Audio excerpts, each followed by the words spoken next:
Hello friends, मेरा नाम है गौरव और आज हम एक बहुत ही इम्पोर्टेंट सा डाउट है। इसको सिली डाउट्स भी मतलब कुछ लोग कंसीडर करते हैं, लेकिन मैं किसी भी डाउट को सिली नहीं कंसीडर करता। और बहुत सारे है ना मतलब डाउट्स आए हुए थे, जिसमें से ये डाउट्स पूछा गया था कि सर ये नोट्स नाम की ये बला है ना, वो क्या चीज़ होती है? नोट्स बनाने ज़रूरी है क्या? सबसे पहले तो आपको यही डाउट है ना मतलब कि खा जाएगा कि यार नोट्स बनाऊँ या नहीं बनाऊँ? कुछ बोलेंगे बना लो, कुछ बोलेंगे नहीं बना लो। तो यही बड़ा कन्फ्यूज़न है। अब नोट्स चलो, पहला डाउट तो क्लियर कर दिया। मतलब कुछ लोग सोच लेते हैं नोट्स बनाएँगे, कुछ लोग सोच लेते हैं नहीं बनाएँगे। आप बनाने वाली कैटेगरी में आ गए, तो फिर अब नोट्स भाई क्लास नोट्स कैसे बनाएँ? क्लास नोट्स बन जाएँ एक बार, तो फिर बोलते हैं कि सर शॉर्ट नोट्स बनाओ। ये आप शॉर्ट नोट्स कैसे बनाएं? अब शॉर्ट नोट्स बना लो, तो फिर अगला आ जाता है कि भाई सर ये रिवीजन नोट्स कैसे बनाएं? भाई इस प्रकार के भी नोट्स होते हैं। फिर बोलते हैं कि एग्जाम सेंट्रिक नोट्स कैसे बनाएं? कि जो एग्जाम में काम काम की चीजें है ना भाई साहब, उन्हीं का नोट्स बना लो, बाकी सबको इनको हटा लो। फिर कुछ बोलते हैं कीवर्ड्स वाले नोट्स बना लो आप, कि ग्रामर को हटा दो, कीवर्ड से आप नोट्स बना लो। फिर भाई साहब कुछ लोग बोलते थे हैं कि चिट नोट्स बना लो, कुछ बोल देते हैं कि कार्ड्स वाले नोट्स बना लो। तो जब इतने प्रकार के chit notes, card notes, exam centric notes, ये नोट्स, अब उसमें भी फिर आता है कि सर डिजिटल नोट्स बना लो, डिजिटल वर्सेस पेपर बैक, कि सर पेपर पे बना लो। कुछ बोलते हैं कि माइंड मैप वाले नोट्स बना लो। तो बेचारे स्टूडेंट ने जितने नाम नहीं सुने हुए होते ना, कोई भी टॉपर आता है और इनमें से 2 3 4 को नाम बोल के चला जाता है, और बाकी वो लोगों के ना मतलब कि कंफ्यूजन हो जाता है कि भाई साहब इनमें से नोट्स बनाऊं तो मैं कौन सा बनाऊं। तो देखो, पहली बात तो आपको टेंशन नहीं लेना, सब चीजें देखो, नोट्स बनाना तो जरूरी है, ठीक है। अब कुछ क्या होता है कि रेडीमेड नोट्स मिल जाए तो वेल एंड गुड, जब आप कोई दूसरा आपके लिए मेहनत कर दे तो बहुत ही बढ़िया है। लेकिन वो मेहनत कौन करे? अब मेहनत दो प्रकार की होती है। क्या मेरे नोट्स आप समझ पाओगे? नहीं समझ पाओगे, क्योंकि वो मैंने अपने हिसाब से बनाए हैं। लेकिन एक कोचिंग के नोट्स होते हैं, शॉर्ट नोट्स होते हैं, वो आप समझ पाओगे, क्योंकि कोचिंग वालों ने नोट्स इसी हिसाब से बनाए हुए होते हैं कि आपको समझ में आ जाए, ठीक है।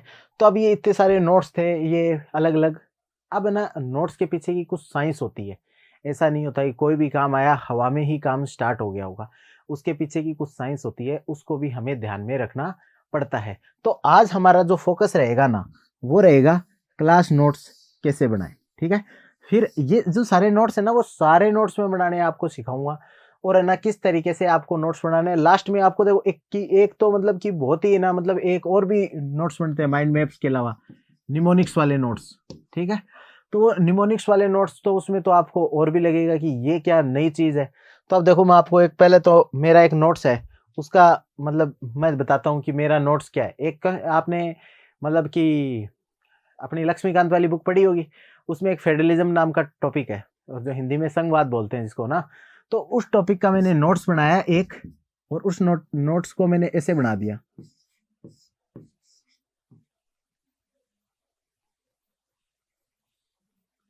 ठीक है। ये लो साहब, पूरी जो लक्ष्मीकांत नाम की बुक थी, वो अपनी 3 वर्डों के जो बुक नहीं, सॉरी, एक चैप्टर था जो हमारा फेडरलिज्म वाला, तो उसको मैंने एक ही वर्ड में बना दिया, F=2 5J, ठीक है। अब लोगों को समझ में नहीं आएगा भाई साहब ये नोट्स कौन से हैं। अब मेरे से आके बोलेंगे भैया आपके नोट्स दे दो, हम समझ लेंगे। अब यार इससे बताओ क्या समझ लोगे? ये समझ में नहीं आते। अब मैं आपको इसको एक्सप्लेन करता हूँ कि ये नोट्स बना कैसे है।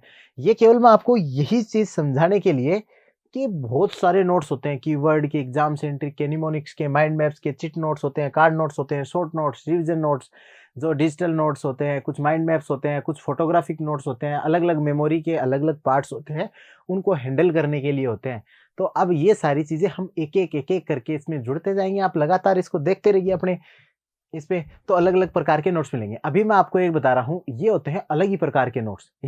ये मास्टर शिफू वाले नोट्स हैं। अब इस मास्टर शिफू वाले नोट्स को देखते हैं कि क्या सिस्टम है ये अपना, ठीक है। F= क्या है? ये मेरा है फेडरलिज्म, ठीक है। मैंने लिखा है कि फेडरलिज्म। अब फेडरलिज्म क्या होता है कि भाई साहब ये होती है 2 2 लेवल्स के अंदर डिवाइडेड होनी चाहिए पावर, ठीक है। अब देखो ये तो मेरा है मास्टर शिफू वाला नोट्स, एक होता था मेरा देसी नोट्स भी। अब जैसे उसमें कैटेगरी नहीं है, वो तो देसी नोट्स।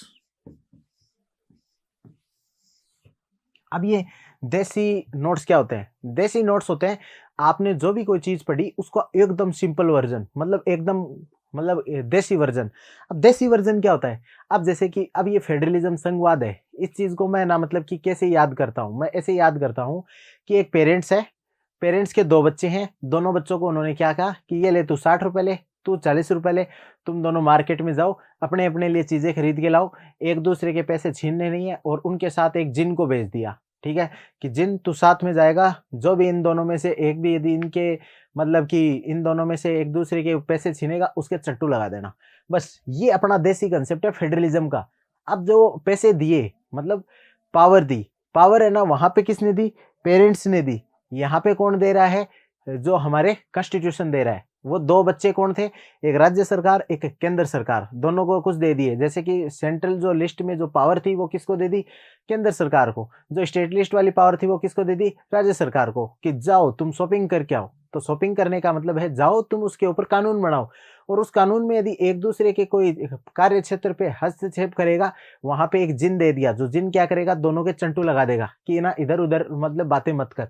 तो उसको वो जिन कौन है? अपना जुडिशरी है, वो इंडिपेंडेंट जुडिशरी है कि तू स्टेट सेंटर के एरिया में आ रहा है या सेंटर तू स्टेट के एरिया में आ रहा है, तो चंटू लगाने का काम चल देता है। इसको बोलते हैं देसी नोट्स। अब ये देसी नोट्स है ना, मैं मेरी लैंग्वेज में, जिसमें हिंदी, इंग्लिश, मारवाड़ी, हरियाणवी सारी मिक्स होके मैं एक तरीके से ऐसे ना संघवाद को ना मतलब इतने से नोट्स के अंदर मैं लिख के एक्सप्लेन कर लेता था, एकदम जिस भाषा में मुझे समझ में आया ना उस भाषा के अंदर लिख लेता था। तो अब संघवाद को आप कभी भूल पाओगे कि संघवाद क्या होता है? ये फेडरलिज्म क्या होता है कि 2 बच्चे हैं, दोनों को पावर दिया, जाओ मार्केट में कुछ लेके आओ, पावर बना के आओ, और जुडिशरी दी है। यही सेम अब इसको मैं थोड़ी सी टेक्निकल, ये मास्टर शिफू अप्रोच है अपनी। ये कौन सी अप्रोच है? मास्टर शिफू की अप्रोच है, जिसमें अलग ही लेवल का मतलब दुनिया को समझ में नहीं आ रहा है ये क्या कर रहा है। तो ये 2 5J, ठीक है। ये क्या होता है? 2 का मतलब था मेरा कि 2 चीजें याद करनी है इससे, कि वो 2 चीजें कौन सी चीजें होंगी? तो एक तो है कि पावर होगी, वो 2 लेवल के अंदर डिवाइड होगी, ठीक है। पावर कितने लेवल के अंदर डिवाइड होगी? 2 लेवल के अंदर डिवाइड होगी। तो ये 2 से मुझे याद आ जाएगा कि पावर किसके अंदर होगी? 2 लेवल के अंदर डिवाइड होगी। किस किस के अंदर? अब उसको एक्सप्लेन करना होगा, मैं आगे आराम से एक्सप्लेन कर दूंगा कि एक स्टेट होगी, एक सेंट्रल गवर्नमेंट होगी। स्टेट गवर्नमेंट को कुछ पावर दी होंगी, ये हमारी 7वीं अनुसूची, 7वीं जो हमारी शेड्यूल है उसके अंदर लिखा हुआ है। दूसरी चीज मैं इसी से याद करूंगा, बाइकैमरलिज्म। जो बाइकैमरलिज्म में भी क्या है? 2, इसमें क्या होते हैं? 2 हाउस होते हैं सेंट्रल लेवल पे, एक लोकसभा, एक राज्यसभा। ये भी हमारे जो फेडरलिज्म का एक फीचर है। तो पहला मेरा 2 क्या सजेस्ट कर रहा है मुझे, कि 2 सजेस्ट कर रहा है कि ना 2 हाउस होंगे, 2 लेवल में पावर डिवाइड होगी। तो ये चीज समझ में आई या नहीं आई? अब देखो ये 5 है ना, ये मेरे लिए काम करता था कॉन्स्टिट्यूशन का। अब इतना बड़ा वर्ड मैं बार बार नहीं लिखता, तो इसकी जगह मैं क्या लिख देता था? 5 लिख देता था। तो अब कॉन्स्टिट्यूशन होना चाहिए। अब कॉन्स्टिट्यूशन कितनी, उसकी 3 क्वालिटी होनी चाहिए। अब कौन कौन सी क्वालिटी होनी चाहिए? 1 2 3। अब जैसे 1 2 3, पहला क्या होना चाहिए? कॉन्स्टिट्यूशन रिजिड होना चाहिए। दूसरा क्या होना चाहिए? कॉन्स्टिट्यूशन रिटर्न होना चाहिए। तीसरा क्या होना चाहिए? कॉन्स्टिट्यूशन की सुप्रीमेसी होनी चाहिए, ठीक है। पहला बात, अब देखो सिंपल सी बात है, कॉन्स्टिट्यूशन यदि रिजिड नहीं होगा तो सेंट्रल गवर्नमेंट जाएगी और उसके अंदर कुछ चेंजेस कर देगी, और एकदम फ्लेक्सिबल था उसके अंदर चेंजेस कर देगी। राज्य सरकार से सारी पावर छीन के केंद्र सरकार को दे दी जाती है। फिर राज्य सरकार क्या टुनटुना बजाएंगे? तो रिजिड होना चाहिए भाई, कि थोड़ा स्टैंडर्ड फॉर्म होनी चाहिए, जिसको कुछ प्रोसीजर होना चाहिए, उसको फॉलो करेंगे। तो ये रिजिड हो गया। अब रिटर्न भी होना चाहिए। रिटर्न होना जरूरी क्यों है? कि जब तक अब ना मतलब केंद्र सरकार ने राज्य सरकार के कुछ एरिया को मतलब छीन लिया, जैसे फार्मर प्रोटेस्ट में ऐसे ही तो बात हो रही थी पहले कि ये तो केंद्र सूची का सब्जेक्ट ही नहीं है, लेकिन वो अलग मुद्दा है, उसको सुप्रीम कोर्ट डिसाइड करेगा, हम कोई नहीं है उसको डिसाइड करने वाले। लेकिन उन्होंने क्या बोला कि संविधान के अंदर देखो ये यहाँ लिखा हुआ है, तो मतलब दूसरा क्या होना चाहिए? रिटर्न होनी चाहिए, ताकि हम गाइड ले सकें। और तीसरी सुप्रीमेसी ऑफ कॉन्स्टिट्यूशन होना चाहिए। केंद्र सरकार ये नहीं कह सकती कि हम तो संविधान को मान ही नहीं रहे। संविधान आपका क्या होना चाहिए? एकदम सुप्रीम होना चाहिए। अब तीसरा क्या है? J for judiciary. अब जुडिशरी क्या होनी चाहिए? इंडिपेंडेंट, क्योंकि ये तो जिन है, ये एक का फेवर करने लग गई तो दिक्कत हो जाएगी, इसलिए जुडिशरी क्या होनी चाहिए हमारी? इंडिपेंडेंट होनी चाहिए। तो अब देखो, अब आप ना अपनी लक्ष्मीकांत खोलो, हिंदी में इंग्लिश में दोनों में खोलो, और ना फेडरलिज्म के जितने भी फीचर्स हैं उनके ऊपर जाके देखो। अब उनके फीचर्स में आपको यही मिलेंगे, F इजिकल टू 2 5J। अब बताओ, ये मेरा नोट्स मैं आपको दे देता और इसको ना समझाता नहीं तो आपको समझ में आ जाता क्या? ये मास्टर शिफू लेवल वाले नोट्स हैं। इसी तरीके से देसी नोट्स होते हैं, इसी तरीके से आपके कुछ अलग अलग नोट्स होते हैं। हर नोट्स के ऊपर हम अलग अलग वीडियोज में बात करते रहेंगे, इसके लिए आप जुड़ते रहना। हम अगले वीडियो में कौन से नोट्स के ऊपर करना है वो कमेंट सेक्शन में आप बताओगे, ठीक है? आप ऐसे मतलब कि ऐसे पैसिव लर्नर मत रहा करो। आपके जो डाउट्स सोचोगे वही तो मैं वीडियो में सोल्व करूंगा। अब आप सोचोगे कितना मतलब बढ़िया है कि आप डाउट्स बोल रहे हो कि सर एक देसी नोट्स दिखाया जाए, तो फिर आपके सामने जैसे जिन की तरह मैं भी लेके आ जाऊंगा, ये लो साहब देसी नोट्स, ठीक है? अब आगे आ जाते हैं हम। आज का जो हमारा टॉपिक था, जो अब देखो वो नोट्स थे ना, उसका मैं मल्टीपल यूज करना आपको किसी और वीडियो में बताऊंगा कि इस फेडरलिज्म को यूज करते हुए हम ना मेन से आंसर राइटिंग कैसे करते हैं, कि नोट्स से आंसर राइटिंग तक की जो जर्नी है ना उसको कैसे तय करते हैं, नोट्स को याद करने की जर्नी को कैसे करते हैं, वो सारे मतलब अब एक ही वीडियो में बताने लग जाऊंगा ना तो पूरी फिल्म जैसी बन जाएगी ये। तो इसलिए आज का जो हमारा टॉपिक है वो है क्लास नोट्स। अब ये बच्चों के लिए सबसे ज्यादा जरूरी है। अब यार देखो, क्लास नोट्स आप बनाओगे ना तो सबसे इंपॉर्टेंट है, बाकी नोट्स है ना इसी के अलग अलग वर्जन होंगे, ये तो आपका फाउंडेशन होगा क्लास के अंदर जो नोट्स आप समझ के आ रहे हो।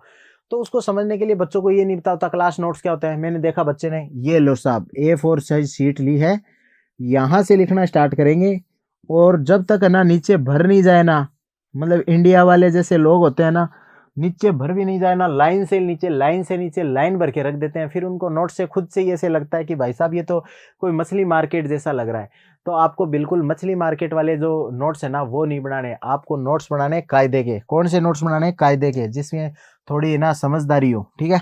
तो हम देखो, अब एक नोट्स की ना क्लास के अंदर जो नोट्स हो उसके लिए सबसे पहली बात, 3 बातें बताऊंगा मैं, ठीक है? कितनी बातें बताऊंगा? 3 बातें, ठीक है? पहली बात,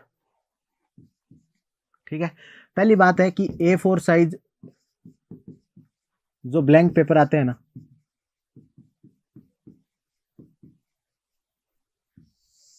उनके ऊपर आपको नोट्स से बनाने हैं। A4 साइज ब्लैंक पेपर के ऊपर नोट्स क्यों बनाने हैं? क्योंकि भाई साहब आप ना मतलब कि आपने रिंग वाली फाइल ले ली या फिर नॉर्मल ले ली, आपको कल को उसके बारे में कुछ और नई चीज पता चल गई। अब जैसे फेडरलिज्म के बारे में है ना, कल को मुझे पता चला कि सुप्रीम कोर्ट के किसी जजमेंट के अंदर है ना फेडरलिज्म की बात हुई है, तो जोड़ने के लिए कुछ जगह चाहिए, क्योंकि ये एक प्रोसेस क्या है, ऑर्गेनिक प्रोसेस है, हर दिन कुछ ना कुछ जुड़ता जाएगा, हर दिन आगे बढ़ती जाएंगी चीजें। इसलिए आपको क्या बनाना है? नोट से A4 साइज पेज पे आपको नोट से बनाने हैं, ताकि आप इसको आगे लगातार वैल्यू एडिशन करते जाएं। तो पहली बात आपने कौन सी ध्यान रखनी है? वैल्यू एडिशन आपको करते जाना है। दूसरा, नोट्स ना आपके सेल्फ होने चाहिए, ठीक है? इसके अंदर आप क्या कर सकते हो? अब जैसे गाड़ी आपको खुद को बनानी है कि सीट कहाँ होनी चाहिए, मिरर कहाँ होना चाहिए, स्टेयरिंग कहाँ होना चाहिए, टायर ना कौन से कलर के होने चाहिए। यदि आपको लगता है कि मेरी गाड़ी के टायर ना गुलाबी कलर के होने चाहिए ना, तो आप काले नहीं लगाओगे। अब इसका मतलब ये नहीं है कि गुलाबी टायर आप खुद बनाने लग जाओगे, टायर इंपोर्ट कर सकते हो। नोट्स आप जैसे, अब नोट्स है इसमें से मेरी जो बातें हैं वो कंपाइल कर लो, किसी कोचिंग के नोट्स हैं वो ले लो, ऑनलाइन नोट्स हैं वो ले लो, गूगल से कुछ फोटो मिले वो ले लो, लेकिन जो लास्ट में नोट्स बनने चाहिए ना वो सेल्फ नोट से बनने चाहिए। और तीसरा जो नोट्स है ना, नोट्स वोट्स है ना, मतलब कि कौन से सब्जेक्ट के बनाने हैं, और हर सब्जेक्ट के अलग अलग तरीके के नोट्स बनाने हैं।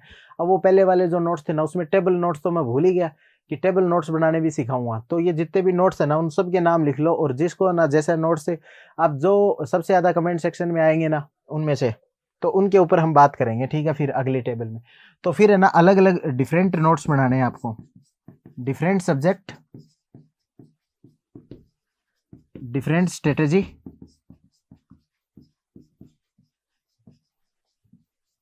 और डिफरेंट नोट्स। अब ये सारी चीजें आप यदि फॉलो करोगे तो आपको, जैसे कि मोदी जी ने बोला था ना, one sun one nation one world one grid, वैसे ही मेरा भी ये स्टेटमेंट है, different subject different strategy different notes, ठीक है? चलो अब हम बढ़ते हैं आगे। अब आ जाते हैं कि ये आपका A4 साइज पेज जो सारे बच्चे हैं स्टार्टिंग में क्लास में जा रहे हैं, तो ये एक उनके हाथ में पेज होगा, ठीक है? अब इस पेज पे नोट्स बनाएंगे। तो पहले बचपन में वो हाशिए आते थे यार, मुझे मतलब ऐसे लगता था कि ऊपर भी जगह छुड़वा दी, साइड में भी जगह छुड़वा दी। मुझे लगता था यार कि बड़े मतलब बदतमीज लोग हैं कि ऊपर से जगह छोड़ दी, इधर भी जगह छोड़ दी। और मेरे जैसे मतलब कि जो गांव में लोग बैठे रहते हैं ना, मेरे दादा वगैरह कोई मतलब पुराने टाइम के, उनका तो मतलब कि कंसेप्ट भी नहीं आ रहे थे। क्या बोलते कि ये नोट्स तो इसलिए छुड़वा देते हैं कि ताकि ना मतलब कि कोचिंग वाले वो बच्चे इतना ही लिखें और आधा पेज लिखते ही पूरा पेज भर जाए, ताकि कॉपी जल्दी जल्दी भरे। लेकिन उसके पीछे कुछ लॉजिक होता था। मैंने भी समझा कि ये नोट्स बनाने के पीछे किस प्रकार की साइंस है, उस साइंस के बारे में मैंने बात की। और फिर वहां से पता चला कि और नोट्स बनाने के पीछे तो आपके नीचे भी एक लाइन होनी चाहिए, नीचे लाइन होनी चाहिए। इसके लिए एक नीचे की और ऊपर की, इस तरीके से आपको पेज को इतने हिस्सों के अंदर डिवाइड कर लेना है, ताकि आप जो भी आप नोट्स बनाओ वो आपके साइंटिफिक नोट्स होंगे। मैंने काफ़ी इसके ऊपर स्टडी की कि साइंटिफिक नोट्स में क्या क्या चीज़ होनी चाहिए, ठीक है। तो आपने इसको 4 हिस्सों के इस तरीके से आपके हिस्से के अंदर डिवाइड कर लिया। ये जो पार्ट है, जो सबसे बड़ा पार्ट है, यहाँ पे आपको क्लास के अंदर नोट्स बनाने हैं। जो भी क्लास के अंदर टीचर नोट्स बनाए, उस नोट्स को आपको कहाँ पे लिखना है, इस जगह पे लिखना है, जो ये वाला स्पेस है। कहाँ से कहाँ तक है, ये वाला जो स्पेस है ना, इसमें लिखना है, ठीक है। अब जो बाकी जो स्पेस बचा हुआ है ना, उसका देखो क्या क्या कंस्ट्रक्टिव यूज करेंगे, ठीक है। अब देखो मैं तो क्या करता था, ये जो पार्ट बचता था ना, यहाँ पे बनते थे मेरे देसी नोट्स। देसी नोट्स मतलब ऊपर जो भी समझाया हुआ है उसको मैं नीचे मेरी सिंपल भाषा में समझ लेता था। क्लास में दिक्कत क्या होती है, आज तो आपने ना पहली बार पढ़ने गए, क्लास में पढ़ाते समय टीचर बोलता है ये समझ में आया, बिल्कुल बिल्कुल आ गया सर, बिल्कुल आ गया। लेकिन जब उसको 5 महीने बाद पढ़ते हैं ना, तब समझ में नहीं आता कि ये कौन सी रामायण लिख दी मैंने। इसलिए मैं क्या करता था, नीचे उसको क्या कर लेता था, एक्सप्लेन कर लेता था, ठीक है। ये जो पार्ट होता था मेरा, ये वाला पार्ट, वो मेरा पार्ट होता था वैल्यू एडिशन का, ठीक है। इस पार्ट को मैं 3 हिस्सों में डिवाइड कर लेता था। अब आप सोचोगे कि भैया क्या पहले दिन से मतलब मास्टर शिफू थे कि पहले दिन से नोट्स, अरे नहीं, पूरे गलतियां की हैं, 5-5 बार नोट्स फाड़े हैं। लास्ट में समझ में आया कि इस तरीके से नोट्स बनाने थे। मैं आपको पहले बता रहा हूँ ताकि आपके टाइम बच जाए, ठीक है। तो अब जैसे कि ये क्लास के अंदर आज चलो मानो कि हमने मानसून का टॉपिक पढ़ लिया आज, ठीक है। क्लास के अंदर वैसे सारी चीजें पढ़ा दी जाती होंगी टीचर्स के द्वारा, तो आपने मानसून का पूरा लिख लिया। देसी भाषा में मैं लिख देता था, मानसून देखो भाई एक ऐसी हवा है, इधर से हवा चल के आई, ऊपर एक पंखा चल रहा है, पंखे ने हवा को इधर फेंक दिया, इधर बीच में से पानी, हवा ने पानी उठा लिया और उधर जाके पानी छिड़क दिया। ये सारी चीजें मैं नीचे लिख लेता था अपनी देसी। अब आपको क्या करना है, इस हिस्से को वैल्यू एडिशन के लिए रखना है। वैल्यू एडिशन क्या करना है, सबसे पहले यहाँ पे वैल्यू एडिशन करना है एनसीईआरटी का। एनसीईआरटी का वैल्यू एडिशन करने से, जैसे आप मानसून के चैप्टर की आपको कुछ बात पता चली कि कोटेश्वरम का मॉडल है जो ना एनसीईआरटी के अंदर मेंशन है, तो आप क्या करोगे, सबसे पहले यहाँ पे ना जो स्पेस है ना, उसमें जो एनसीईआरटी वाला है ना, अलग कलर पेन से लिख दो कि ये चीज क्लास के अंदर नहीं कराई थी लेकिन एनसीईआरटी के अंदर दी हुई है। तो वो वैल्यू एडिशन हो जाएगा, ताकि एनसीईआरटी के नोट्स भी आपके साथ बन जाएंगे। बाकी सर टीचर जो होगा वो आपको क्लास के अंदर पूरे करवा देगा। और यदि आपका ये पार्ट छोटा पड़ने लग जाए ना, इसका मतलब है कि जो आपका टीचर है वो क्या कर रहा है, नोट्स को स्किप कर रहा है। तो आपको वहां से उसको टीचर की आप अकाउंटेबिलिटी को भी यहाँ से फिक्स कर सकते हो। यहाँ पे आपको क्या करना है, बेसिक बुक, जैसे आपको बर्नवाल, सविंदर सिंह या फिर माजिद हुसैन कोई भी बुक पढ़ रहे हो, तो उसमें से जो भी एक्स्ट्रा फैक्ट मिले उनको आपको यहाँ पे इंस्टॉल कर लेना है। और ये जो यहाँ वाला पार्ट है, इसके अंदर आपको इंस्टॉल किसको करना है, करंट अफेयर्स को। अब जैसे इंडियन मानसून मिशन, अब इंडियन मानसून मिशन चल रहा था और उसमें हमने कोई एक है ना डॉपलर रडार थी, वो पिछली साल है ना मतलब डॉपलर रडार में कुछ कैलिब्रेशन किए थे, क्योंकि जो यूएस के मॉडल के ऊपर वर्क कर रही थी तो वो ढंग से काम नहीं कर रही थी। ये इंडियन मानसून से रिलेटेड कुछ करंट अफेयर था। तो उस करंट अफेयर को क्या ले भाई साहब, करंट अफेयर तू भी लग जाए यहाँ पे। तो यहाँ पे आपको क्या करना है, जैसे इंडियन नेशनल मानसून मिशन के बारे में बात कर ली, डॉपलर रडार आया उसके बारे में बात कर ली, वो सारी चीजें आप यहाँ पे लिख सकते हो। लास्ट में यहाँ पे जो एक पोर्शन बचा है, ये नीचे वाला जो पोर्शन बचा हुआ है, यहाँ पे मैं लिखता था ट्रिक्स को। मैं आपको बहुत सारी ट्रिक्स वगैरह भी ऐसे बता सकता हूँ, जैसे कि आप फेडरलिज्म का ये पूरा टॉपिक चलता ना, तो मेरे मास्टर शिफू अप्रोच यहाँ ऐसे लग जाती, ठीक है। तो यहाँ पे वो भाई वाली कहानी हो जाती। फेडरलिज्म से रिलेटेड कोई लेटेस्ट कोई केस चल रहा हो, जैसे मानो कि ये अपना किसान आंदोलन चल रहा था, तो वो बिल थे एग्रीकल्चर बिल, तो वो यहाँ पे लिख देता मैं। यहाँ पे ना पॉलिटिक्स में ना मतलब लक्ष्मीकांत की बातें होती वो लिख देता। यहाँ पे ना फेडरलिज्म जहाँ एनसीईआरटी में लिखा हुआ होता ना वो लिख देता। यहाँ तक बात आपको समझ में आ गई। अब ये ऊपर वाला हिस्सा है ना, इसको भी 3 हिस्सों के अंदर डिवाइड कर लो, ठीक है। इसको 3 हिस्सों के अंदर डिवाइड करके क्या कर सकते हो, सबसे पहले तो आप ना यहाँ पे लिखोगे रिवीजन नंबर,